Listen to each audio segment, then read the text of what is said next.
آپ کو اور دوسرا علی میجان صاحب کو میں چائنا لے کے جاؤں گا. تقریباً ہم ایک مہینہ وہاں ٹھہرے, کوئی 4 صوبوں میں ہمیں پھرایا, 25 شہروں میں ہم گئے. السلام علیکم ویورز, آج ہم چائنیز گریو یارڈ دنیور گلگت میں موجود ہیں. اس گریو یارڈ کو چائنا یادگار بھی کہتے ہیں. وعلیکم السلام سر, کیسے ہیں؟ ٹھیک ٹھاک.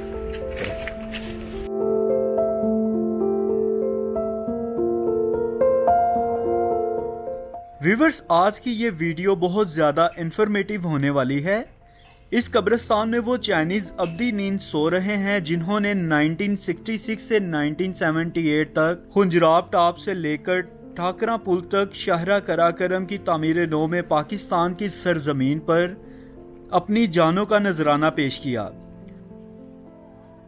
سارا سال اس قبرستان میں سیاح وزٹ کرتے ہیں اور ہر سال چائنیز نیشنل ڈے پر چائنیز ایمبیسی اسلام آباد کی طرف سے تقریب منعقد کی جاتی ہے اور ان شہداؤں کو خراج تحسین پیش کیا جاتا ہے. 1966 سے لے کر 1978 تک ہنجراب ٹاپ سے لے کے تھاکوٹ پل تک شاہراہ قراقرم میں جو لوگ کام کرتے ہوئے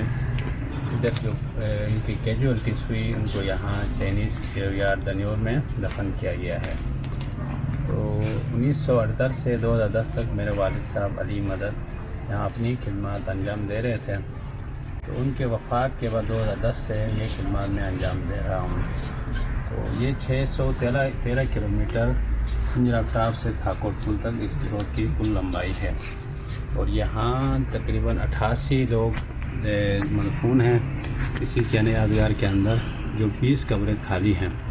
وہ 20 خالی اس لیے ہیں کہ اوپر سے لینڈ سلائڈنگ کے زد میں آئے کچھ 20 ڈیڈ باڈیز جو نہیں ملے, لاپتہ ہوئے. تو ان کی یاد کے طور پر یہ خالی قبریں بنا کے ادھر تیار رکھے گئے ہیں. میں انہوں نے 66 سے جب انہوں نے کام سٹارٹ لیا ہنجراب ٹاپ سے آگے تھاکوٹ پل یعنی یوئی پل بھی بولتے ہیں اس کو. تو اس میں ایسا ہوا کہ کبھی ایک کبھی دو کسی کوئی سلائڈنگ کے زد میں آیا, کوئی بلاسٹنگ کے, کوئی اپنی یعنی بیماری کی وجہ سے. شروع میں انہوں نے یہی یادگار کی جو جگہ ہے انہوں نے نہیں لی تھی. تو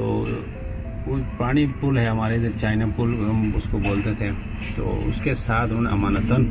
جو ہے نا 1-2 کیجولیٹیز ہوئی ادھر رکھا, پھر 4 اس طرح 5 اس طرح تقریباً 54 کے قریب ڈیڈ باڈیز انہوں نے وہاں پہ جمع کیا. ادھر اس یادگار کے لیے زمین لیا. پھر یہ زمین لینے کے بعد انہوں نے قبروں کی تیاری شروع کی. پھر جب یہ قبریں ایک ساتھ تیار ہو گئے تو ادھر سے 1978-79 کے قریب 54 ڈیڈ باڈیز 4 اپریل کو یہاں ایک سال لا کے دفنایا. اس کے بعد بھی پھر ایسا ہوا کہ کوئی سلائڈنگ, کہیں اس طرح بلاسٹنگ, کہیں اپنے یعنی بیماری کی وجہ سے پھر ان کے یعنی کیجولیٹیز ہوتی گئی. تو پھر آہستہ آہستہ ادھر لاتے گئے اور 88 اس وقت اسی جگہ میں دفن ہے اور 20 قبریں خالی ہیں اور کچھ ڈیڈ باڈیز نہیں ملی, جس کی وجہ سے وہ یادگار کے طور پر انہوں نے 20 قبریں خالی رکھے ہیں. اور 210 اس میں زخمی ہو گئے تھے. اور کچھ ہمارے پاکستانی FW جو اس ٹائم ان کے ساتھ کام کر رہے تھے تو ان کے بھی کافی ان کی یعنی کیجولیٹیز ہوئے, کیونکہ وہ ہمارے ادھر لوکل ہونے کی وجہ سے, کوئی سمجھ لو پنجاب کا تھا, کوئی سندھ کا تھا, کوئی ملتان کا تھا, کوئی یہاں کا گلی بستان لوکل تھا. تو ان کو انہی کے آبائی گاہوں بھجوا دیا گیا. تو ان کی ایک یادگار جو چھوٹی سی بنائی ہے, آگے آپ کو رحم آباد جب جائیں گے تو وہاں راستے میں آپ کو ملے گی, وہ FW والوں کی طرف سے وہ بنایا گیا ہے. ہاں 4 قبریں ہیں, یہ 1 2 3 سلیب ملا کے ایک قبرستان ہے. اس طرح یہ 4 ادھر ہیں, 16 ادھر ہیں. تو یہ 20 قبریں.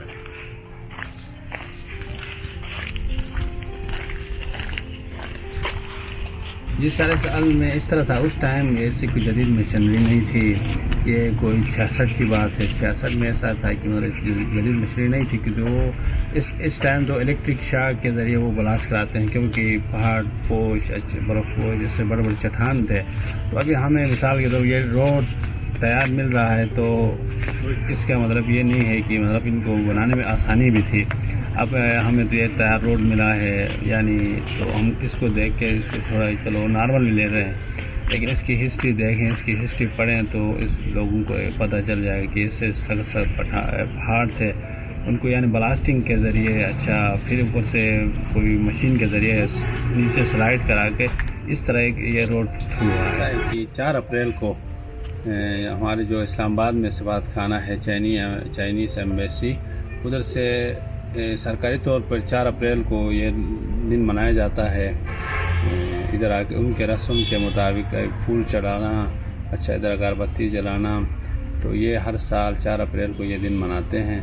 اور یہ نیشنل ڈے کے طور پر اس میں ایک تو یہ ہے کہ یہاں جو دفن ہے، یہاں ہمارے کہ جو چائنیز تھین صاحب ہے وہ ان پکچر ہے، ان سب یہاں جو لوگ دفن ہیں، اس کے علاوہ جو لوگ یہاں سے سمجھ لو کام فارغ کر کے اپنے گھر چلے گئے چائنا، تو اور جو ہمارے والد صاحب یہاں شروع میں تھے ان کے ہسٹری کے بارے میں اچھا، اور جو ہے نا یہاں جو لوگ دفن ہے، کسی کا سمجھ لو یہاں بیٹا دفن ہے، اس کا والد صاحب چائنا میں موجود ہے، کسی کا والد صاحب یہاں دفن ہے، اس کا بیٹا چائنا میں موجود ہے۔ تو ہمیں وہ تھین صاحب نے یہ سارا ہسٹری اس نے کہا کہ میں جو ہے نا اس کام کے دورانیہ میں یہاں ان پکچر تھا، میں خود یہاں موجود تھا، تو وہ اسپیشلی وہ چائنا سے یہاں آیا، یہاں آ کے مجھے ڈھونڈ کے ہمارے گوجال کے مجنون صاحب ہیں جو ترجمان ہے، تو اس کے ذریعے پھر وہ یہاں آئے، یہاں آ کے اس نے میرے والد صاحب کے بارے میں سنا کہ وہ 2010 میں فوت ہو گئے ہیں، 2015-16 میں وہ آیا تھا تھین صاحب آ کے اس نے کہا کہ والد صاحب فوت ہو گئے، وہ سنا، اس نے کہا کہ بڑا افسوس کیا۔ اس کے بعد مجھے کہا کہ آپ یہاں پہ ہیں، میں نے کہا جی 2010 سے پھر میں یہاں اپنی خدمات انجام دے رہا ہوں والد صاحب کی جگہ میں۔ پھر وہ بہت خوش ہوئے، خوش ہونے کے بعد اس نے یہ کہا مجھ سے کہ آپ کو اور دوسرا علی مرجان صاحب کو میں چائنا لے کے جاؤں گا، تو میں یہ اس کوشش میں ہوں کہ میں اب اس کی ہسٹری کے بارے میں، یہاں یہ لوگ جو دفن ہیں ان کی ہسٹری کے بارے میں، یہاں سے جو لوگ فارغ ہو کے گئے ہیں ان کی ہسٹری کے بارے میں، آپ کے والد صاحب اور علی مرجان کے ہسٹری کے بارے میں مجھے پتہ ہے۔ اگر کل کو میری ایج بھی تقریباً 60-65 تک آ گئی ہے، میں بھی نہ رہوں تو یہ کوئی آگے شاید کوئی بڑھائے یا نہ بڑھائے، اس لیے میری یہ کوشش ہے کہ یہاں سے میں آپ لوگوں کو چائنا لے کے جاؤں گا، ایمبیسی میں بات کر کے آگے جو ہماری گورنمنٹ ہے ان سے بات کر کے تو اندر لے جا کے جو ہے نا ادھر جو کام کر کے فارغ ہو گئے ان سے میں اسپیشل آپ لوگوں کی ملاقاتیں کراؤں، اور جو ہے نا ادھر جس کا سمجھ لو بیٹا دفن ہے، والدہ ادھر ہے، جس کا نا والد صاحب ادھر دفن ہے، بیٹا ادھر ہے، میں اسپیشلی ان فیملی سے آپ لوگوں کی ملاقات کراؤں گا۔ کہنے کے بعد باہر وہ 1.5-2 مہینے گزر گئے، پھر اس نے مجھے کال کیا کہ آپ اپنا پاسپورٹ بنوا کے تیار رکھیں، پھر ہم نے پاسپورٹ بنوایا، پھر جو ہے نا اس نے اپنے ساتھ لے جا کے اسلام آباد ایمبیسی لے گیا، وہاں باقاعدہ ہمیں پروگرام کر کے باقاعدہ ہمیں جو ہے نا انوائٹ کر کے ادھر بھی ایک چھوٹا سا پروگرام کیا کہ ہمیں ویلکم کیا کہ ہم آپ جو چاہ رہے ہیں تو ہم جو ہے نا آپ کو وہاں بھجوا رہے ہیں گورنمنٹ کی طرف سے، باہر کر کے جو ہے نا ہمیں 2017 اگست کو ہمیں چائنا لے کے گئے وہ تھین صاحب، ادھر جا کے تقریباً ان میں سے 88 یہاں دفن ہے، تقریباً 50 سے 60 کے قریب فیملیز اس کو ملے تھے، ان سے ہمیں ہر ایک گاؤں کا تقریباً ہم 1 مہینہ وہاں ٹھہرے، کوئی 4 صوبوں میں ہمیں پھرایا، 25 شہروں میں ہم گئے، ہر شہر میں ہر اس میں جاتے تو اسپیشل ایک پروگرام ہوتا تھا ادھر، یعنی 10 20 25 جو اتنے اس کے فیملیز ملے ہیں تو ہم ان کے ساتھ ملوانا، ملاقات کرانا، ہماری تعارف کرانا، اور ہمیں دیکھ کے وہ اتنے خوش، یعنی ہمیں اتنا عزت و احترام سے انہوں نے یعنی خدمت کی 1 مہینے کہ ہم یعنی زندگی بھر نہیں بھول سکتے ہیں۔ تو کہنے کا مطلب یہ ہے کہ اس کے بعد تقریباً ہم نے یعنی یہ متعارف ادھر ہوا، یہ متعارف پروگرام ہوا ادھر سے، ہم تقریباً 31 اگست کو سمجھ لو آؤٹ ہو گئے وہاں سے، تو پھر وہ تھین صاحب نے یہ کوشش کی کہ وہاں سے جو فیملی ہیں جن کا یہاں ورثہ دفن ہے تو ان کو یہاں لانے کے پیچھے پڑا ہوا، پھر اسی مہینے 1.5 مہینے میں اس نے یہ کوشش کی کہ وہاں سے ان کو یہاں لے کے آؤں، پھر اس میں وہ کامیاب ہو گئے، تو ایک ساتھ ان کو لے کے پھر یہاں آیا تو پھر سب نے اپنے حساب سے ان کے اوپر یعنی چائنیز جو فلیگ ہے، جھنڈا ہے وہ چڑھائے، کسی نے پھول چڑھائے، کسی نے کیا، ادھر رو کے ہم پہلے سننے میں یہ بھی آتا تھا کہ یعنی کہ نا کہ مطلب ان کا اس کا ایسا کوئی حساب کتاب نہیں ہے، لیکن ہم نے بہت اپنے آنکھوں سے دیکھا کہ اتنے آ کر روئے کہ مطلب 40 سال بعد وہ آئے تھے یہاں اپنے ورثہ کو دیکھنے، یہاں دفن ہے. تو بہرحال انہوں نے اپنے طریقے سے اپنے حساب سے اپنے رسم و رواج کر کے پھر یہاں سے وہ چلے گئے.